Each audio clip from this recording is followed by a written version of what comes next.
Hey, this is Laura Whitmore with the She Rocks podcast, and I'm live here at the NAMM show. So if it's a little noisy, it's because we're real. This is real. This is a real deal. And I'm here with Anna Nalick. I'm so stoked to talk to you. Hi, Anna. Hi. Anna was kind enough to be on a panel with me today about new music. So I want to first I'll ask you about what have you been working on, and then we'll dig into some other stuff. So do you have some new music that you're going to be sharing with the world soon? Well, I did just finish a project. I made a cover album with an independent record label. It was an interesting project, actually. It was something I've never done before. Their whole deal is that they use one microphone in an old cathedral in Brooklyn. And I had a guitarist, a cello player, an upright bass player, and a percussionist. And we recorded, I think it was 15 to 18 songs in one day. With one microphone? With one, 360 mic. Wow. Yeah. It was interesting. I mean, being that it was with a record label, it took a lot of my control away. I'm used to producing myself. So, there's a lot of things that I would have done differently. But that's also me just being a creative person.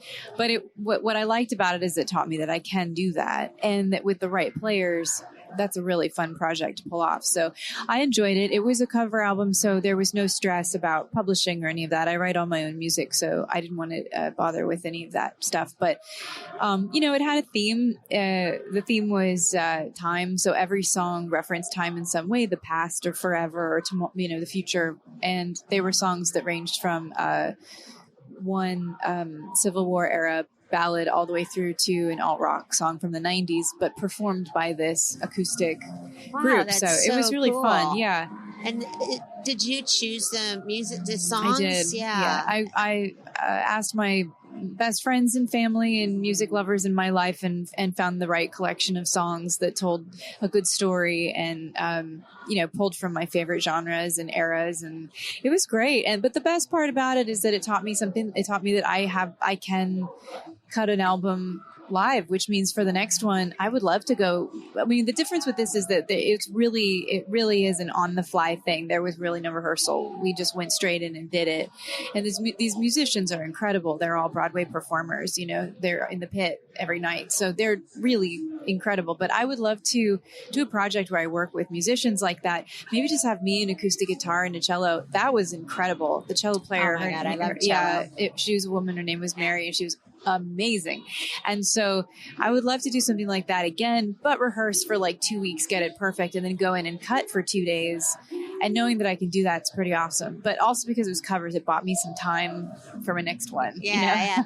I mean, that is so cool too, because, typically when you're working on an album, it takes so long and so time consuming, and the whole cycle is exactly. You're I just want it to be done. So it's probably really fun to have something to put out into the world. And somebody else was taking care of everything. Yeah. I mean, that was nice. The album that I put out before that came out in, I think, 2017. And I produced that one. And it was part analog and part digital. And it was a ton of work. And I was learning a lot as I went along.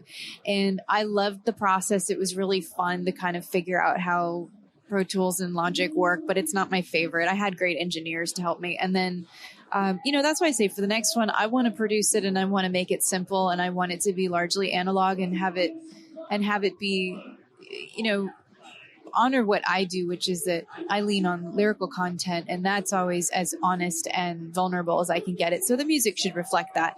I proved whatever I needed to prove to myself with the last album I produced, which was called At Now, and that's done. I don't have to do that again. So I can simplify, and that's what I want for the next with the next project, which I'm writing for daily now, and it'll come out whenever I'm ready to put it out. Whenever it goes ding. Yeah, whenever it's done. I mean, that's, I say, I think I'm, I would say I bet a lot of your audience is already established in some way, but I bet there are a lot of people who are listening, trying to work their way up. And, I realize I'm in a privileged position because I had successful music when I was very young, and that enables me to really expand upon something that's already built.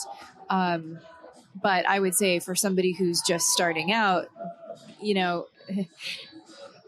they I guess what I'm referring to is the panel that we were just on. There were people that were asking questions about how to get songs on the radio or how to cultivate a fan base. I already have one, that was cultivated 17 years ago. And now it's just a matter of holding on to those people and expanding it as my music changes. But for somebody who is new and just starting out, there are so many avenues, that I think are way more important than having the goal just be, I want to have a song on the radio, which is what somebody asked me. How do I get a song on the radio? Yeah. It is like, I guess we've been taught like through, even TV and movies and everything that is like, this like pinnacle of success that your song. And it is, it's that thing you do moment. I had that moment, the first time you hear your song on the radio and you freak out. Oh my God. It was incredible. But now things are really different now. Radio isn't even the biggest way to get your music out there. And I didn't actually answer the question, but I wanted to talk to that little girl and tell her, not little girl, she's 15, but I wanted to say I think starting with writing something that means something to you and producing it or having somebody help you produce it or produce it for you in the most honest way possible. And then aim toward sync and licensing or YouTube if you're just trying to get your name out there. But ways to hear music. The radio isn't everything. And that's not really where my friends don't listen to my songs on the radio. They don't even listen to my songs on Spotify. That's why I was making a joke. Like I tell people, hey, go buy my song. And my own friends are like, yeah, I'll check it out on YouTube. I'm like, no, help the girl out. Please. Yeah, that's interesting. So I wanted to ask you, you had success when you were really young. And I'm sure that you've been through a lot of ups and downs in your career already. But I know this is like a huge, expansive question, but, how did what you experienced early on sort of inform, what you're doing now with your career? Do you feel like you just need to educate yourself more so that you have more control over how your music is talked about, how your music is put out into the world? Or was that a really great experience for you? And you're like, no, I'm good. I just sort of grew from that.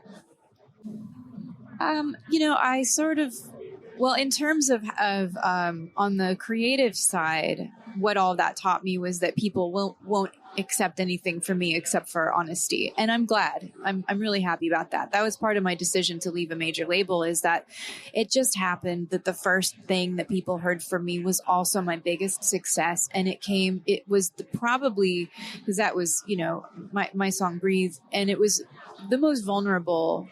one of the most vulnerable songs on that album. And that's what people connected with. And then it took off in a way that I never, ever could have expected. So there's no really going backwards from that. And I didn't want to. And when there was the push to kind of try and sound like other people or try to write something that was whatever was popular at the time, not only am I incapable of doing that as a writer, because I don't know how to pull from anything except for the deepest, most honest part of myself. I don't know how. If I could, I'd have like 50 hits by now, but I don't know how to do that. So, but also I don't want to, because that is dishonest. And the relationship that I have with people, my following is one where they trust me. Doesn't everybody want that out of your career? If you're a dentist, whatever you do, you want your clients to believe in you and trust you and know that you're going to show up for them. And I've already proved that I can. Why would I ever want to lose that? So I know that living from a place of my vulnerability means that I have to build up. And this, oh my gosh, by the way, the other night I was at the She Rocks Awards and it changed my life. I loved it. And I brought my mom as my date, and you made it possible for us to be there. And thank you. I realized from watching those women that reinforces the thing that you're asking me right now, is like, what did I learn from those early days? And that is that it is my vulnerability that is my strength. I think Linda Perry said that also. And every one of the women, they're all rock chicks, so they've got this edge to them. They're very intimidating and but it's because when they speak, they're pulling from a place that is so sensitive and so vulnerable that, you have to put on your big boots and walk like a pirate and talk like a sailor, because you're living in a place where you need to protect yourself.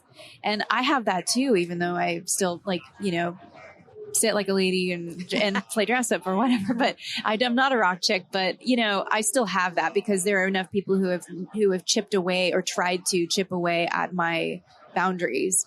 So that's what I learned on the creative side. As far as on the business side, I've slowly taken over my own business, and I was there in a lot of ways by, I say 2017, when I put out my last album that I produced.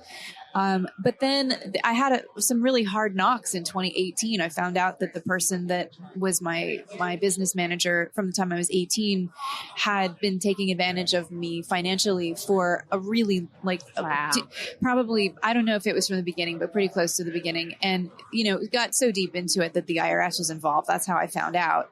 Oh man. And actually, oddly enough, it was, they were the ones that helped me out of the jam because they realized it wasn't my fault. So, it was intense to go from thinking that I was financially stable because of all the work I'd put into my career to finding out that, the retirement fund was gone. If I have children, I won't be able to put them through college. Wow. Everything's depleted. I won't get it back. I won't get it back. So I'm kind of paying my dues backwards in a lot of ways. There was that. And I got involved with a crowdfunding. I was involved with Pledge Music, and I was one of their casualties when they bit the dust. So, it was like one thing on top of another. I realized I was in tremendous debt that wasn't because of anything I'd done. And then on top of that, I'd spent $40,000 on a record and couldn't get the money. Yeah. Wow. And it was my fans that paid for it, Yeah. So from there, I've taken over my business in a different way where I've also because I don't trust anybody and because it would be too expensive for anybody to help me because they'd be starting from below zero now. I've had to figure out how to be my own accountant and how to talk to the government and how to talk to managers and how to talk to booking agents. And, doing it all myself it's too much work. I can't do that forever. And it's made it so that I'm living in my, my left brain. Yeah. And that's not my strong suit for one. And two, I'm a writer. I miss my right brain. I miss my creative side, and I can't do that when I spend, literally I'm spending 9 or 10 hours a day sitting at my dining room table trying to clean up a business mess. So the lucky thing for me is that I have passive income because I had a hit a long time ago, but it won't always be like that. It dwindles year by year. That's the nature of this business. So I have to figure something else out. And in that, I look to how can I have my audience help me, and how can I network a little bit better? I'm not a salesman. I'm not really good at pitching myself. I'm good at being in my bedroom with the door closed, writing music. That's my thing. And then going out on stage, and the only way I can share it is by making sure that I'm connecting with every individual and pretending like it's just the two of us in moment to moment. So, growing my business means that now I really need to get better at talking to people about how they are getting their songs out there and how you sell it. And how does the website work? I don't know any of this. I think this has been my experience from my marketing background, that even if you are not doing it yourself, if you can have some at least rudimentary knowledge of what happens when, somebody makes a website or somebody works on, royalties or whatever, that at least when something is not right, and B, what questions to ask them, because if you come from a position of complete ignorance, then that's when you get taken advantage of. Yeah. Right. Exactly. Yeah. So that's what I'm finding now is I have to know when to ask for help. It is in my personality to say, oh, I can do it, I know I got that from my mother, which is why it was so fun for her to be there the other night to see all these other really amazing, tough gals, is that that's our personality. The refrigerator's broken. I'll fix it. Something's wrong with franchise tax board. We'll take care of it. Whatever it is, we'll mow the lawn, we'll do the dishes, we'll raise the kids and bring home the bacon and do everything, which I think is kind of in a lot of, in women's nature. And yet somehow we're considered the weaker sex that don't understand that. And if I'm not strong enough to do something, I can figure out how to work a forklift. So we're only considered the weaker sex because somebody said that, not because we are. After the other night, I think it's because we're scarier and somebody had to say that to save their own. Let's keep them down. But, I think I have to know when to ask for help, when to hire the right people. I mean, I always use Walt Disney as my example because he had the vision, but he was really good at hiring the people to do the job he needed them to do and making sure he found the best person. And in that, I say, I need to listen to my intuition more than I ever have, because anytime something bad happens, I always look back and say, oh, I saw that coming. I saw all the flags. What is wrong with me? So, then in that, I have all the power in the world because I can look for the right person for the job, or I can keep my eye on them while they're doing it. And then once their job is done, I've figured it out and now I can do it and have confidence in myself. I've done that with publicity and also with tour promo and a bunch of stuff. Yeah. I think it's hard because, it's a juggle. Like you said, like, oh, now I'm living in my left brain too much. Like, can I trust somebody to do at least like a small piece of that so that I have more time to do the thing that I really want to do? Right. Exactly. It's super hard. I mean, I struggle with that a lot too, because I've got like 5 businesses and I'm a singer-songwriter. Right, exactly. And you're like, no, I just want to sit with my guitar for like 2 hours. Yeah, and I think about what do I really want to accomplish right now in my life? What are my priorities? And going forward, like, if I'm perfectly honest, my number one is I would really like a family. And I might end up doing that by myself, which is totally fine. I want kids, and lucky me, I can do that. But like, I also am going to want to be a healthy mom, which means being a healthy artist. And so I have to figure out a way to build my business so that I can take care of everything all at once and rely on the right people so that I can go on tour. And like, I've got all these big old plans. I'm like, it's going to be homeschooling. And if you want to learn about the Grand Canyon, we're going to go there and mama's going to play a show. That's awesome, though. Your kids are going to have know so much about the world. I know. These are my big extreme plans. But in order to pull all of that off, I'm going to need to build my business and get it to a point where I can kind of, let things roll a little bit more than I have been. And right now I am, I'm taking on too much. I'm just at the point where I'm like, okay, I'm going to hire a financial planner. I'm going to I'm going to trust people and let people back in and do my job so I can write a record and, write an album and get back out there. Touring never stops. That I do all year anyway. But yeah. I will say this because I have 2 kids. They're adults now. But being a person in the music industry with kids, I learned that you can't think too much about it. You will always figure it out. There's always a way, because it's a little scary. Like if you travel a lot, like how are you going to make it work? All that. And somehow you magically do figure it out. And I was very fortunate. I made sure I knew all my neighbors.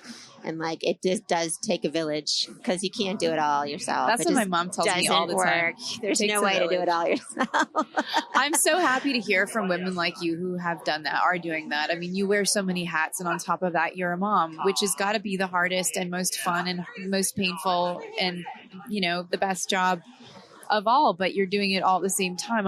That is what I want to be able to do. And yeah, that does mean relying on other people. Yeah. Sometimes it's super hard. Like I remember even asking my neighbors, hey, can my kid wait at your house this morning for an hour before they have to get on the bus because I have this early meeting? Yeah. And they'd be like, sure. But you end up having the coolest kids. Yeah. Right? I mean, my kids are awesome. They've traveled all over the world. Right. They are very independent themselves. They know they can figure it out too. And I think if you approach it in a way that you're okay, trust yourself. Yeah. And that you don't have to be perfect at everything. Your kids are going to be okay.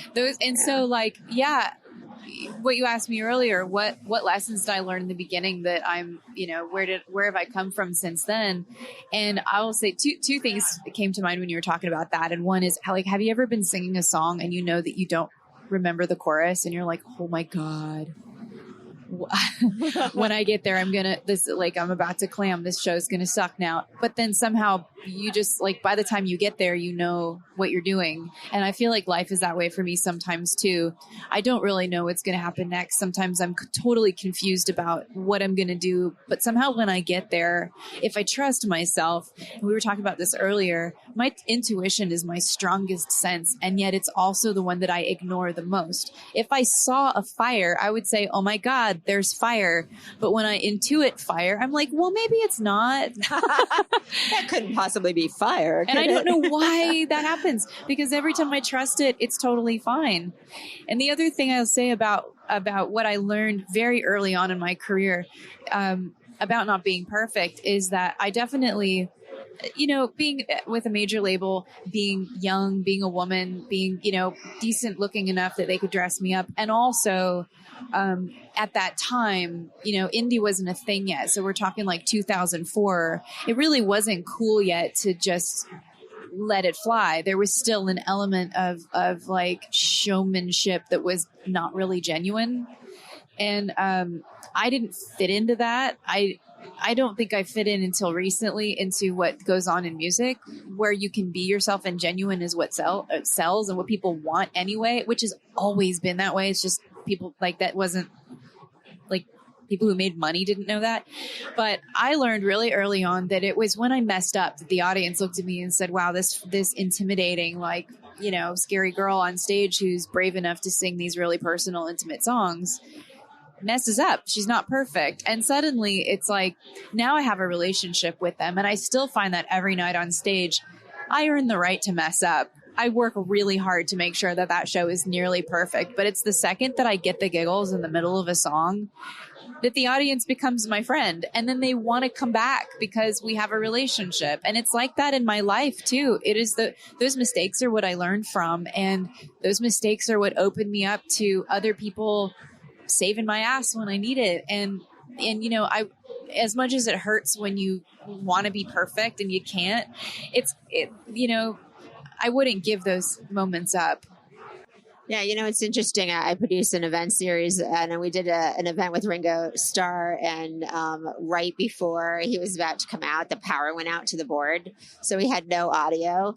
And while they were like hurrying, fixing it, and it turned out it was like a power strip that blew or something, Ringo came out and like just chatted with the audience. And I think that mess up moment made that event so much more special for everybody that was there. And they realized that they witnessed something like really personal. They witnessed something. Yeah, exactly. And so I do think that, especially like if your fans see you a lot or whatever, anything that makes the show like different and personal, and hey, you messed up, but it's okay. And then they talk to each other. I was at the one where this happened. Yeah, she tripped. It all goes on YouTube, and they all watch it. But, right, it's all cool. And just like I would say, as a performer, I don't know if I could ever get through a set where I had to have dance moves and be perfect and time everything out. I don't know. I mean, that is a talent that I just cannot that I don't have that.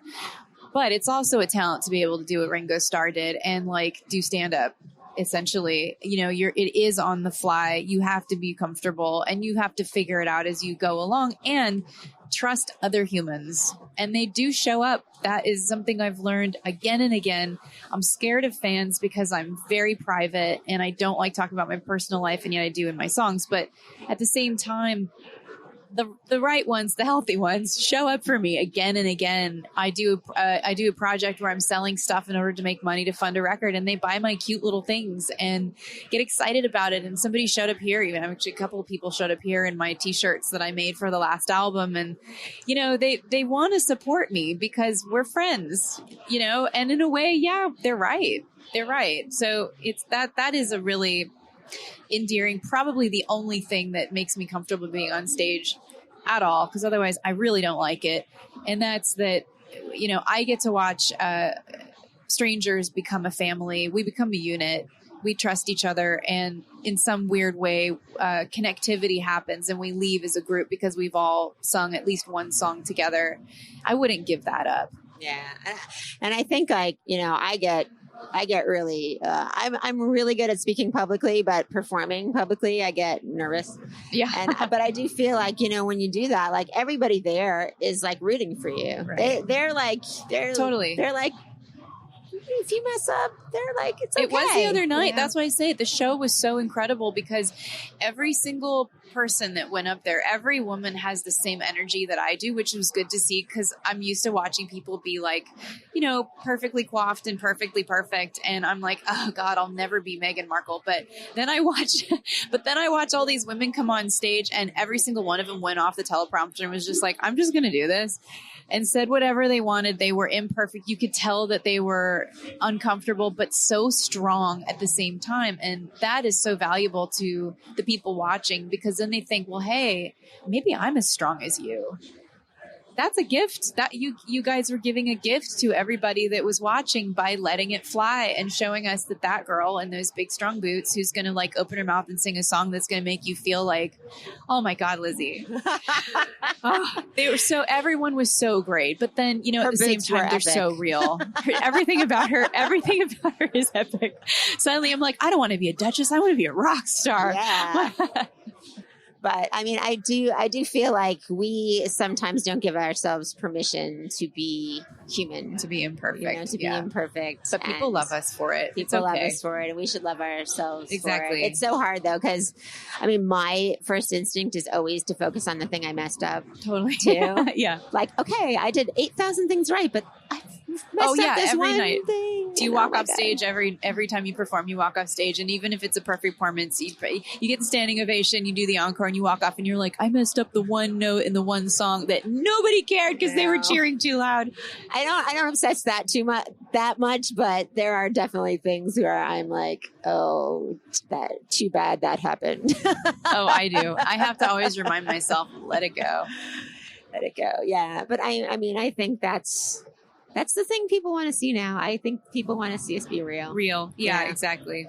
We're all just, I'm just a little Elsa in this world. I just would rather be in my little ice cave and hide my strengths and my weaknesses from everybody. But it turns out I'm a much better princess when I don't.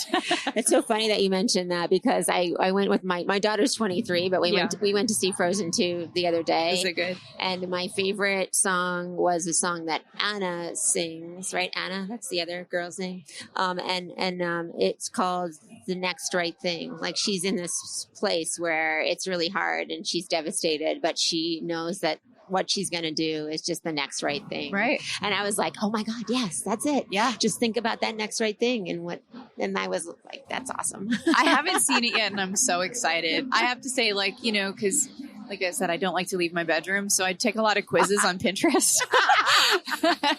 And that's definitely, and I get Elsa every time, and I know exactly why.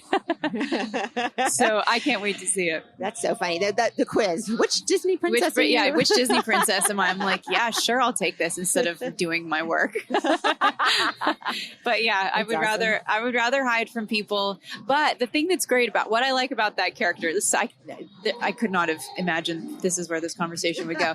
Although we're really close to Disneyland right now, so it's fitting. That's right. You never know. But what I like about that character being represented is that she's so powerful and she's so strong, but she's so scared of herself. And I think that that's that way for a lot of female artists and a lot of women, is that we have this amazing power, but we're a little bit scared of it. If you're articulate, you want to make sure you never get into a confrontation because you might hurt someone really bad. And, I look at my talents, and at the same time, I am scared of where they're going to take me. Fame is not for me. It scares me. Yeah. So I like that character, and I like the idea that people want to see who you really are, and they want to see you not be perfect, because that means they can participate in life with you and with each other. And that's the gift of music. I mean, it's so funny that you say that about fame, because I would hate to be famous, quote unquote. Like the idea of not being able to go anywhere in the world and have peace. The judgment. Is just the worst possible thought to me. But No. I think for an artist, it's a really hard sort of fine line that you have to walk, because you want to have success. You want to have fans. You want people to want to come see you and hear your music. But you don't want to be... Look at me, but don't look at me. Yeah. I need fans in order to keep this, train rolling. Otherwise, it's all going to go away. But at the same time, the idea of lots of attention is really scary. I kind of won because, who knows why, but things in 2006 were weird in the music industry. So it happened that I had a hit, but nobody knew who sang it. So I can walk down the street and nobody knows who I am unless I'm singing Breathe, and then and then they figure it out. But even then, a lot of people are like, "Oh my God, you sound just like that's the girl." hysterical. So I won because I got validation for my work, but I still can live a life where I have anonymity and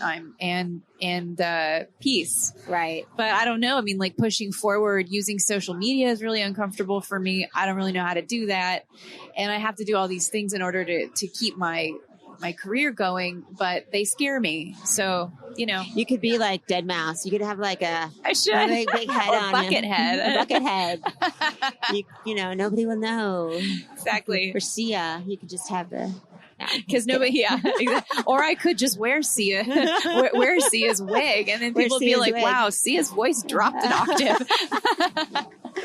But I do think for women, like, we have that extra challenge because, like, there's some crazies out there, and it gets hard. It gets hard on multiple levels. People get obsessive, and I know right now already that the older I get, the more solid my boundaries are, and the more a meet and greet becomes a little uncomfortable because, 1 out of every 10 people isn't okay. Most people pay for the meet and greet. Some of them, they don't even care to meet me. They just want to support my career because they like my music and they like me, and they've already been to a show. They already have the autograph. They don't care.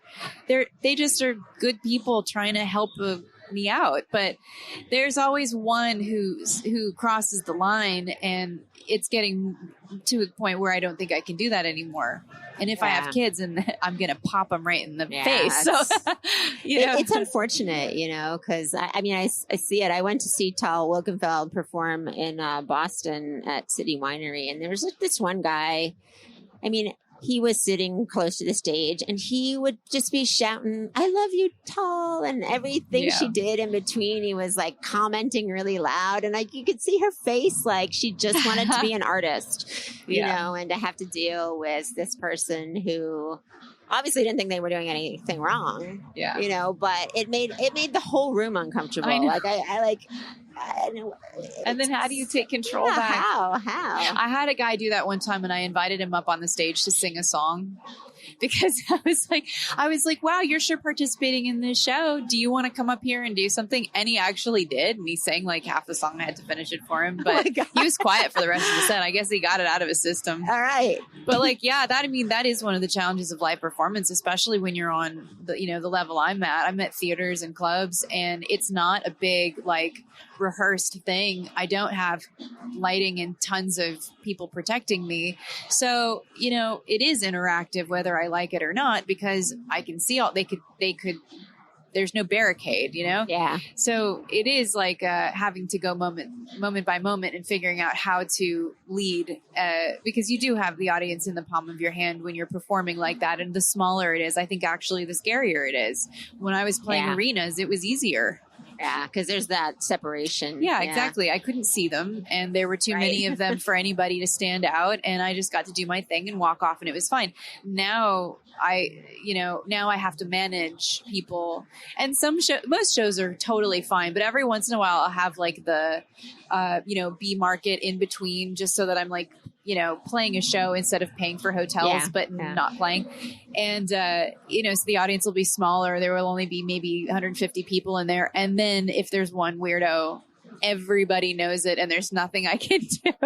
I had a show recently where there was a guy who, a man and his wife who had a baby, and just an inappropriate family altogether because they were both really drunk and they had a baby in a carrier. And Oh, it was man. like 11 o'clock at night. I don't know what these people their problem was, but the guy kept talking to me while I was on stage, and he kept saying, I predict that in not too long you're going to be paying $300 for one of your tickets. I'm like, excuse me, one more time. It's going to be $300 to buy one of your tickets. I'm like, well, that time has already passed, sir. Thank you. He just, and like every song he has something to say. And those, like, I don't know what to do. You know, we're going to think up a response for that. We're going to figure it out and help female musicians everywhere. What? Yeah. What do you do? Because you want to be nice. I don't want to offend anybody. It's really hard. It's really hard because if you are the one who has to be the mean person, quote unquote, then you get slammed. It's like, oh, she was such a bitch, you know. And God forbid I open my mouth and like be that person, because if I can articulate like I can saying nice things, just imagine what I can do if I actually let loose on somebody that's making me uncomfortable. So yeah, it's so hard. Eventually he left and everything was fine. But yeah, there's a little bit of management that goes into it. But overall, it's really cool. The experience of seeing unity happen, a bunch of people who don't know each other singing my song back to me. I think that's better than having a song on the radio. Yeah, exactly. That's why I wanted to tell everybody out there, like, I don't know how, I mean, some people are writers, but they're not live performers. Yeah. That's okay. Yeah. But I am, and it is the best. I mean, I love touring. Being with my brothers all day on the road on our way to a place that we're just going to get the hell out of the next day is great. Yeah. And also, like, there was one night I lost my voice and it was too late to cancel the show. So I had to go on. I didn't know what I was going to do. And so I did a Q&A with the audience in just a whisper. And I went for my full 75 minutes. The promoter was happy. And at the end of my quote unquote set, I said, is there time, does anybody have one more question? And somebody said, can we sing Breathe to You? And the 300 people sang my little song back to me. Oh my God, I'm going to cry right now just talking about it. It meant so much to me because that song changed my life and I still stand behind it and like it because it was honest. And suddenly in this moment where I couldn't show up for people, they showed up for me. Now that's really what you want out of life, isn't it? I mean, to know that you're not alone and that people, are connecting with you and that you've done something that's made an impact on anyone is enough, but that they are willing to show up in a moment when you're clearly free falling. It's amazing. People are incredible. That's awesome. I'm getting teary. I know, me too. That was my favorite show I've ever played, and I didn't sing a single note. Wow. I love that story. Well, thank you so much, Anna, for sitting down and chatting. Thank you. For a few minutes. It's been an incredible few days because of you. Yeah, thanks. Nice. Same to you. And where can people find out about your music? And I'm all over. I'm wherever you look, but I also have a website. It's annanalick.com, and there's an Instagram account that I occasionally post stuff on. I did the other day because I felt really cute for the She Rocks Awards. Yeah. So there's something from that. And then, the usual social media, annanalick.com, and then whatever, all the Spotify and all the stuff. All that stuff. Yeah. Great. Well, we'll share links on the post here. And thank you so much. Thank you. Thanks for talking with me.